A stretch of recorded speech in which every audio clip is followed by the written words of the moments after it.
বিশ্বের বড় বড় যুদ্ধ, শান্তি চুক্তি আর আন্তর্জাতিক আলোচনার পেছনে নারীদের অবদান কতটা, সেই অবদানকে সম্মান জানাতেই পালিত হয় একটি বিশেষ দিবস। আজ 24শে জুন। প্রতি বছর 24শে জুন পালিত হয় আন্তর্জাতিক নারী কূটনীতিক দিবস। 2022 সালে জাতিসংঘ এই দিবসটিকে ঘোষণা করে। এর উদ্দেশ্য হল কূটনীতি ও আন্তর্জাতিক সম্পর্কের ক্ষেত্রে নারীদের গুরুত্বপূর্ণ অবদানকে স্বীকৃতি দেওয়া।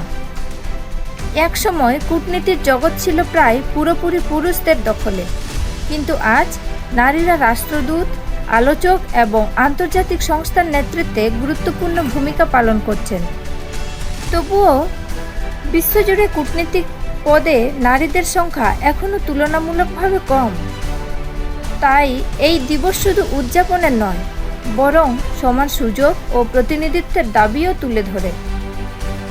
আপনাদের মতে নেতৃত্বের ক্ষেত্রে নারীদের আরও বেশি সুযোগ দেওয়া উচিত কিনা আপনারা কমেন্টে জানাবেন। সঙ্গে থাকুন ভয়েস অফ পিপল।